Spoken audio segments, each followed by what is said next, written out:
네, 여러분 안녕하세요. 충북대학교 컴퓨터공학과 전문가 특강을 오늘 이제 진행하게 되는 서문대학교 산업경영공학과 조인수 교수입니다. 먼저 이렇게 특강 기회를 주신 우리 조 교수님께 감사드리고요. 그리고 이게 방학 중에도 정말 귀중한 시간을 할애해서 이렇게 특강에 참여해 주시는 여러분들이 정말 대단한 것 같습니다. 네, 정말 멋있는 우리 친구들인 것 같고요. 그렇게 귀중한 시간을 이렇게 투자하시는 만큼 오늘 조금이나마 의미 있는 그런 지식 그리고 어떤 정보를 얻어갈 수 있는 그런 시간이었으면 좋겠습니다. 오늘 다루는 내용은요, 스마트 팩토리의 개념과 방향성이라는 주제로 진행할 예정이고요. 여기서 이제 4차 산업혁명과 어떤 스마트 팩토리의 등장 배경, 그리고 스마트 팩토리라는 게 어떤 거냐 이런 개념에 대한 거, 그리고 스마트 팩토리를 어떻게 활용할 수 있는지, 그리고 우리 국내에서는 이 스마트 팩토리가 어떻게 진행이 되고 있는지, 네, 그렇게 좀 보면 될 것 같습니다.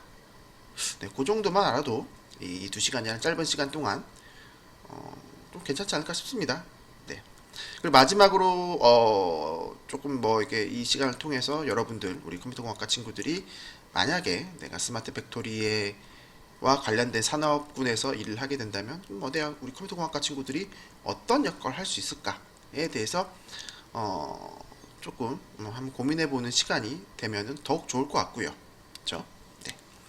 그래서 제가 방금 말씀드린 내용들이 요 목차로 구성이 되어 있는데요.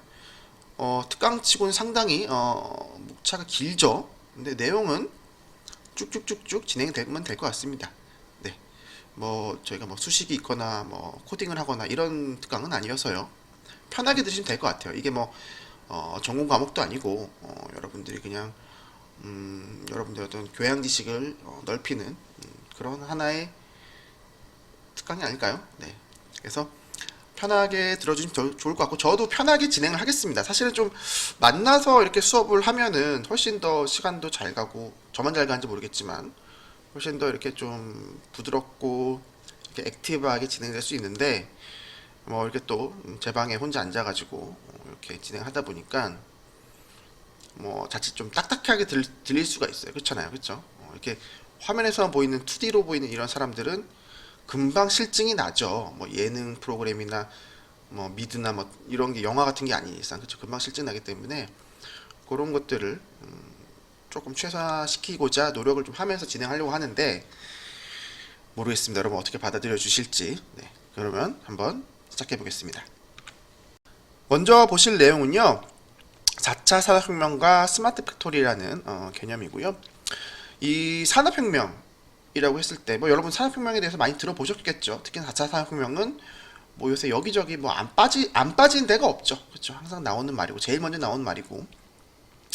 그래서 지금 이제 4차 산업혁명을 얘기를 하고 있는데 그럼 1차도 있고 2차도 있고 3차 산업혁명도 있겠죠. 그렇죠. 네. 그래서 이런 산업혁명에 대해서 여러분 뭐 들어보셨을 수도 있고 아니면 뭐 처음 듣는 분들도 계실 수 있겠는데 주로 이 산업혁명이라는 거는 기술에 의해서 우리 산업의 거대한 변화가 발생했을 때 우리가 이거를 산업혁명이라고 합니다. 예를 들어서 1차 산업혁명 같은 경우는 이런 증기기관의 발명 그리고 기계식 생산 설비의 발명 이걸 토대로 어떤 뭐 무역이 활발해지고 증기기관차나 증기선이 발명되면서 그리고 기계식 생산 설비 공장이라고 하죠. 이런 공장 개념이 이제 처음으로 등장했습니다. 그래서 어떤 농업 사회에서 공업 사회로 변화되는 그런 혁명이라고 해야 되나 그런 변화가 일어난 시기가 되겠고요. 2차 산업혁명 같은 경우는 전기와 우리 에디슨 박사님이 만든 전기와 컨베이어 벨트를 토대로 지금까지 쓰고 있는 그 제조 현장에서의 그 환경이 세팅이 이때 시작이 된 거죠. 그래서 대량 생산 체제가 완성이 됐다 이렇게 볼 수 있습니다. 그래서 이 2차 산업혁명의 이 전기와 컨베이어 벨트로 인해서 어떤 변화가 발생했을까요? 그렇죠. 기존과 달리 대량 생산이 가능해지니까 수요보다 공급이 확 증가가 되겠죠. 그렇죠? 공급이 엄청나게 이렇게 확산이 되고 엄청 증가가 되면서 물질적으로 혹은 질적으로 훨씬 풍요로운 그런 시대가 됐습니다. 3차 산업혁명은 어쩌면 여러분들이 중고등학교 때 지냈던 그 시기를 얘기를 하고 있습니다. 이거는 정보화 그리고 인터넷 혁명이라고 말하면 훨씬 더 와닿을 것 같아요. 뭐 부분 자동화 뭐 이런 제조 공장에서는 부분 자동화라는 얘기가 나오는데 PLC라는 게 나오면서 PLC가 이제 자동화를 위한 그런 컨트롤러거든요. 여러분들 뭐 코딩하실 때 여러 가지가 있을 텐데 이건 이제 제조 현장에서의 그 로봇팔이나 이런 것들 자동화 서버 모터를 제어하기 위한 그런 컨트롤러를 얘기를 합니다. 그래서 이 3차 산업혁명은 뭐니 해도 인터넷이 등장하기 시작한 거죠. 그래서 이제 어떤 새로운 여러분들이 지금 뗄래야 뗄 수 없는 그런 온라인 환경이 이때 등장한 거고요. 그리고 이제 4차 산업혁명 시대에 지금 우리가 살고 있어요. 근데 이 혁명이라는 건 정말 큰 변화, 거대한 변화라고 하는데 우리가 사실 피부로 느끼기에는 뭐 이렇게 많이 와닿는 건 많이 없죠. 아직까지는. 그렇죠? 뭐 조금씩 우리 삶의 변화가 많이 이렇게 주변에 발생하고 있긴 하지만 뭐 우리가 정말 와 지금 진짜 4차 산업혁명 시대구나 라고 느낄 만큼의 어떤 거대한 변화를 피부로 느끼진 못하고 있죠. 뭐 그런 것 같습니다. 뭐 제 입장에서는 여러분은 어떻게 생각할지 모르겠지만 그래도 여러분 이제 컴퓨터공학과 친구들로서 그 전에는 뭐 C나 자바 같은 것들을 배우다가 갑자기 요새는 뭐 R이니 파이썬이니 뭐 인공지능을 위해서는 뭐 텐서플로우니 그렇죠 이런 것들을 하죠. 뭐 저도 코딩 할 줄 모르지만 잘 네. 어떤 그런 것도 어떻게 보면 여러분 그 학문 분야에 대해서는 큰 변화를 볼 수 있겠고 제조 분야에서는 이 4차 산업혁명이 큰 어떤 제조 환경의 변화를 이끌고 있긴 합니다. 네. 그러니까 우리가 아직까지 뭐 제조 공장에서 일하고 있지 않기 때문에 와닿지 않겠지만 이 제조 산업에서는 이 스마트 팩토리라는 개념이 이때 4차 산업혁명과 함께 등장을 하면서 우리 제조 환경에 큰 변화를 몰고 오고 있습니다. 그래서 그런 내용에 대해서 같이 살펴보도록 하고요.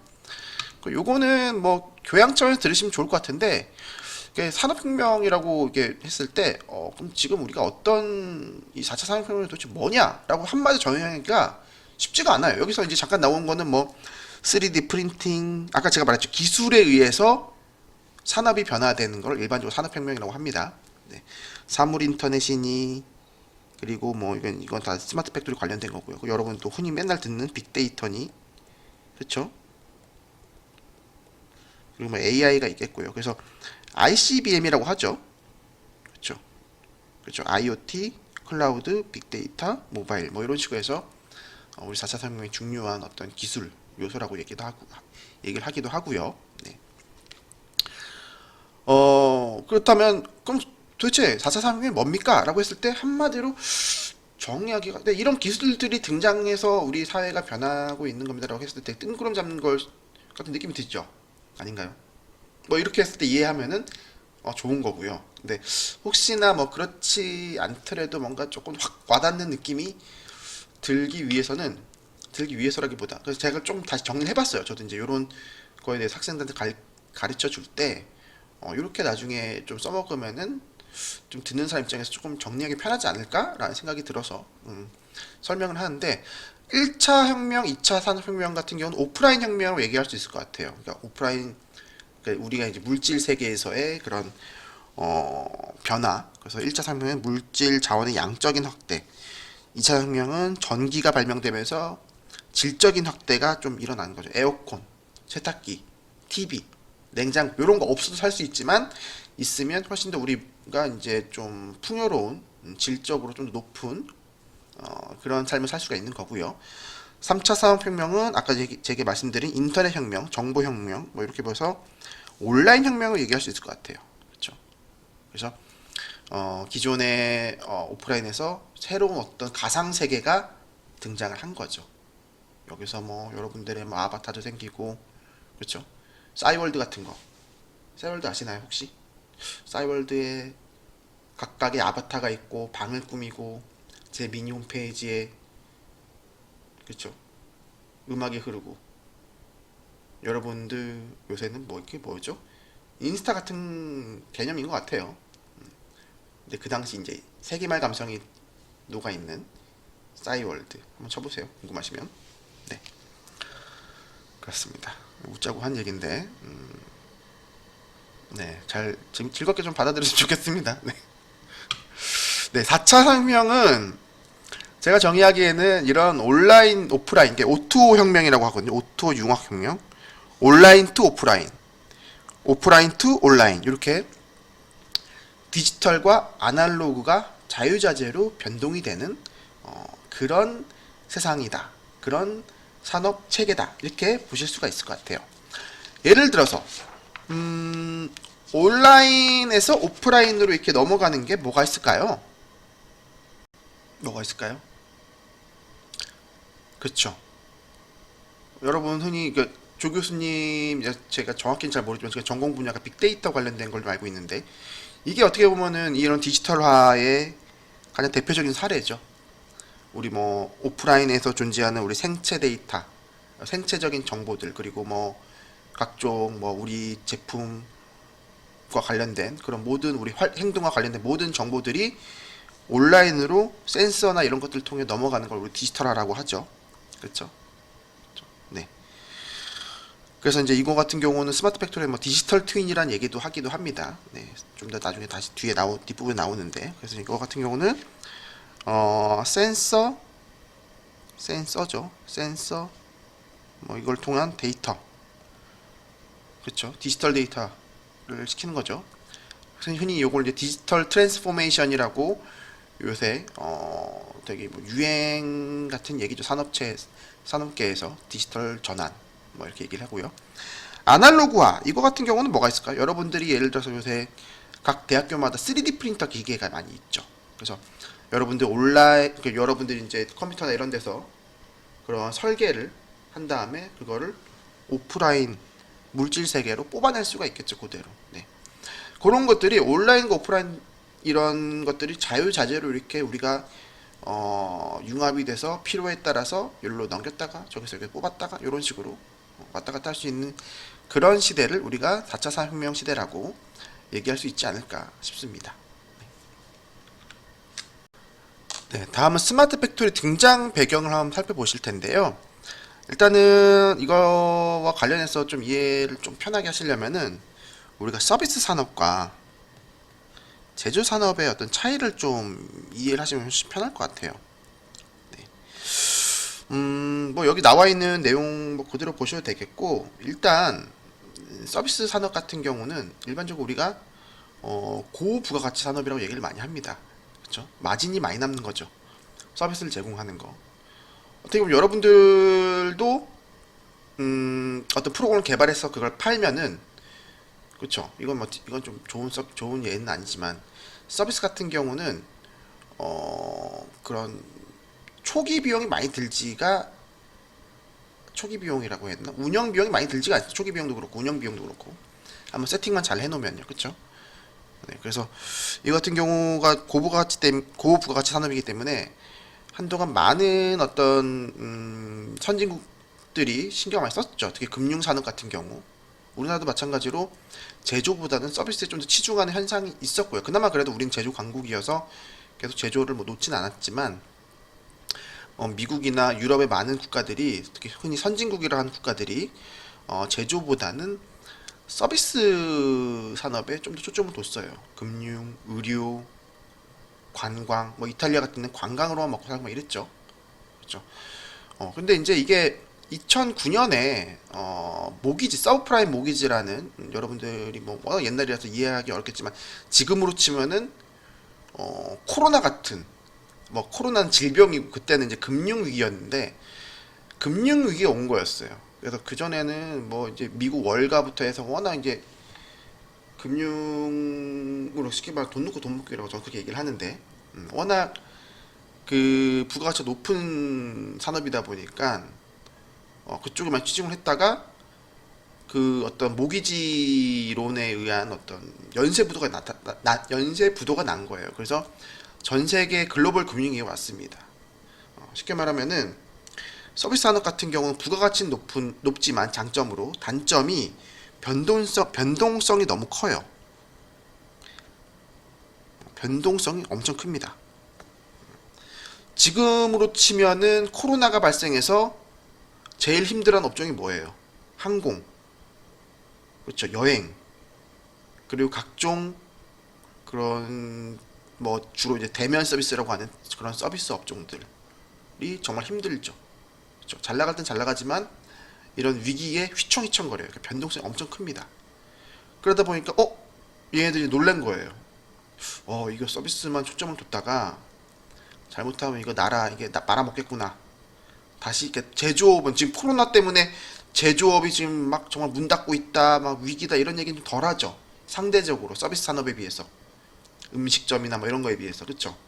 어디 무슨 공장이 지금 코로나 때문에 문 닫기 일보 직전입니다. 현대차, 삼성전자가 지금 제조 산업인데 그렇죠. 제조업인데 문 닫기 일보 직전입니다. 이런 얘기 잘 안 하잖아요. 그렇죠. 항공업계 이런 데에 비해서 그러니까 그만큼 제조 산업 같은 경우는 마진율이 높진 않지만 그렇죠.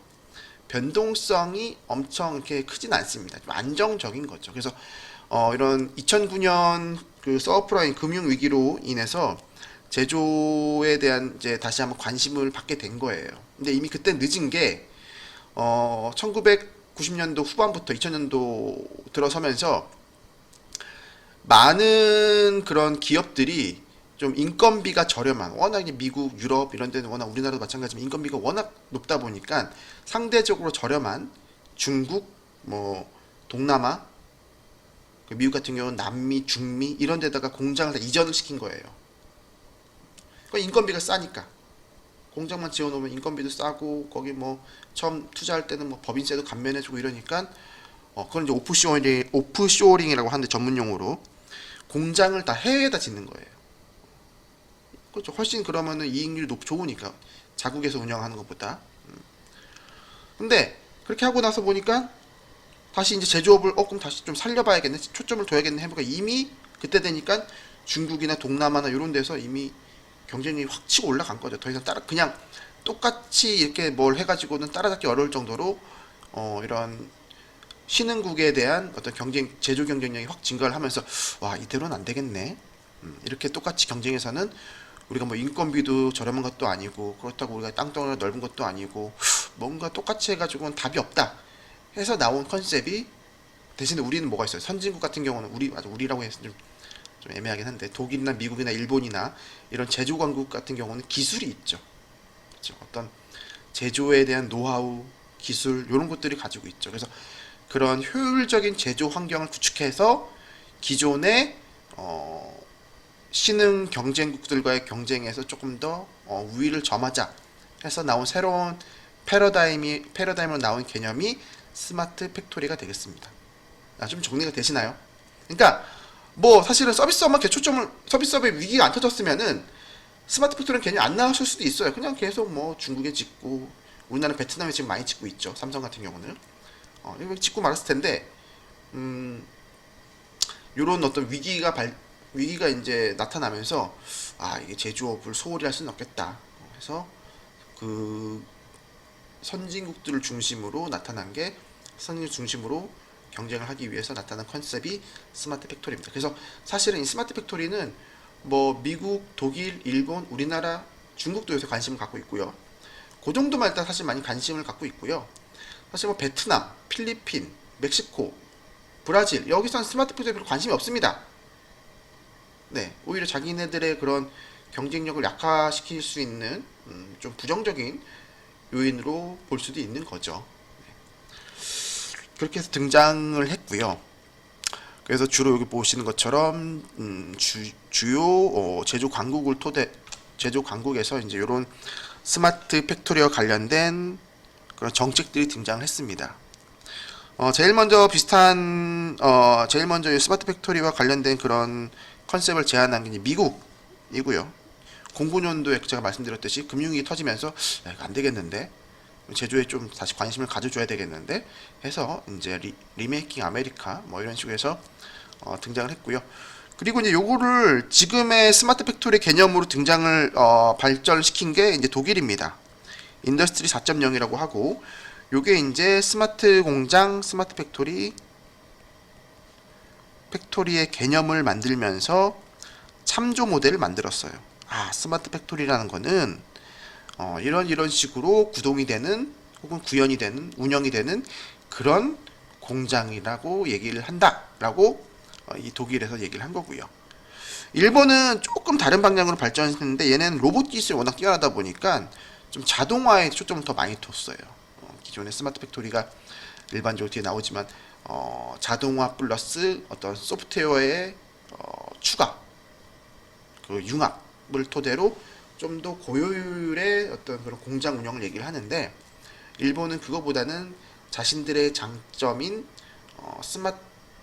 스마트가 아니지 장점인 자동화에 좀 더 초점을 두고 있고요. 그래서 얘네 같은 경우는 아까 제가 말씀드린 공장 자동화 기술이 엄청 뛰어납니다.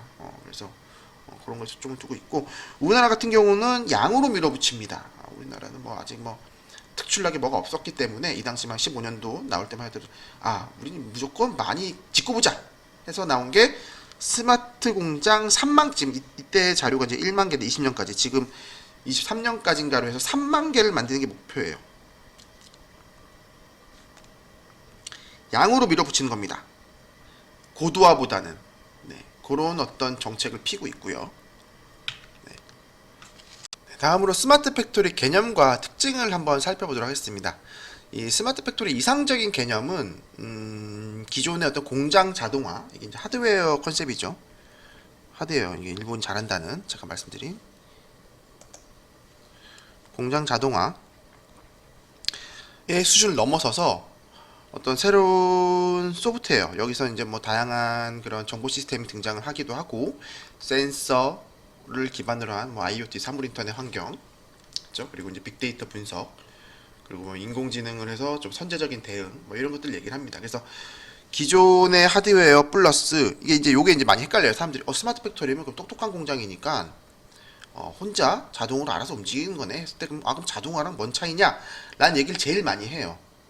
기존에 우리가 이상적인 공장으로 봤을 때 무인화 해가지고 뭐 로봇팔만 사람만 뚝뚝뚝뚝 움직이고 뭐 이런 게 있거든요. 집어서 움직이고 놓고 뭐 자동으로 조립하고 뭐 이런 거. 그것도 뭐 이제 그건 공장 자동화라고 얘기를 하는 거고요. 거기 플러스 어떤 디지털 신기술, 4차 산업혁명이라고 했을 때 어떤 디지털 신기술, 여기서 이제 소프트웨어로 했을 때는 뭐 주로 CPS니 빅데이터니 IoT니 그리고 뭐 AI를 통한 선제적인 의사결정 뭐 이런 것들이 주요 기술로 들어갑니다. 네. 근데 이 스마트 팩토리가 기존 공장과 그런 완전히 뭐 큰 차이가 있습니까? 완전 새로운 신세계입니까? 라고 했을 때 꼭 그렇지는 않습니다. 네. 기존 공장에서 제조 공정에서 일어나는 가치사슬이 일반적으로는 기획, 설계, 생산, 유통, 판매 요 단계를 거치죠. 이건 똑같아요. 뭐 들어가는 원자재가 바뀌는 것도 아니고 나오는 결과물이 바뀌는 것도 아닙니다. 그럼 스마트 팩토리라는 건 뭐가 그럼 좋은 겁니까? 아까도 잠깐 제가 말씀드렸듯이 효율적인 그런 제조 공정을 운영할 수가 있는 거예요. 그러니까 뭐 전기를 조금 덜 쓴다던가 원자재를 덜 쓴다던가 혹은 만드는 시간을 줄인다던가 그렇죠. 더 빨리 만들어서 혹은 하나의 라인에 다양한 제품을 만들다가 원래 이제 그 전통적인 공장에서는 한 라인에 하나의 제품밖에 못 만든다 치면은 얘 같은 경우는 한 라인에서 혼유 생산이라고 하는데 다양한 제품들을 쭉쭉쭉 이렇게 우리가 이제 필요에 따라서 이게 컨트롤 해가지고 만들 수 있는 그런 좀 효율을 따지는 그런 공장이 되겠습니다. 효율적인 공장인데 그 공장을 운영하기 위해 필요한 게 이런 스마트화된 어떤 기술, 그렇죠? 혹은 환경, 설비 뭐 이런 게 되겠습니다. 그 정도로 이해해 주시면 될 것 같아요. 그렇죠? 포인트는 공장 자동화보다는 조금 더 수준이 높은 거고요. 쉽게 말하면 소프트웨어 같은 것들이 들어가서 그리고 전통적인 공장과 뭐 만들어내는 것 자체가 다른 게 아니고 그렇죠? 인풋 아웃풋 자체가 다른 건 아니고 그 인풋 아웃풋이 되는 그 과정을 조금 더 효율적으로 바꿔주는 거죠. 그래서 왜 효율이 중요합니까? 왜냐하면은 예를 들어서 우리나라에서 10명을 고용했어요. 생산직 직원 10명. 적어도 1년에 한 2,400원 줘야 되겠죠. 못 줘도. 그렇죠. 그럼 2억 4천이 들어요. 1년 동안 쓰려면은. 근데 베트남에서 10명을 똑같이 고용했어요. 이분들은 한 30만 원 좀 진짜 많이 받는 평균 대기업 들어가면 30만 원 받는다고 합니다. 그러면은 30만 원이니까 1년에 360 곱하기 10명 하면 3,600쯤 되겠네요. 3,600만 원. 그렇죠? 엄청 차이가 나죠. 똑같이 이렇게 해가지고는 경쟁이 안 되겠죠. 그러다 보니까 이 10명이 할 거를 예를 들어서 한 명으로 하게끔 한다던가, 혹은 똑같이 10명을 쓰겠지만 더 많은 아웃풋을 낸다던가 뭐 하는 식의 뭔가 전략이 필요할 거 아니에요. 그렇죠? 그래서 이 스마트 팩토리라는 거를 도입을 하는 겁니다. 인건비 때문에 그게 제일 커요. 사실은. 그래서 아직까지 우리나라의 많은 그 공장에 계신 분들이 고민하고 있어요. 이 스마트 팩토리를 도입을 했는데 이게 초기 도입 비용이 좀 드니까 이 도입을 하는 게 싼가? 아니면 베트남에서 공장을 지어가지고 운영을 하는 게 싼가? 아직까지 경제적으로 뭐가 더 효율적인 이득이 되는지 아직까지는 좀 많은 논란이 있습니다. 그러다 보니까 확산이 확 이렇게 폭발적으로 증가하지는 않고요.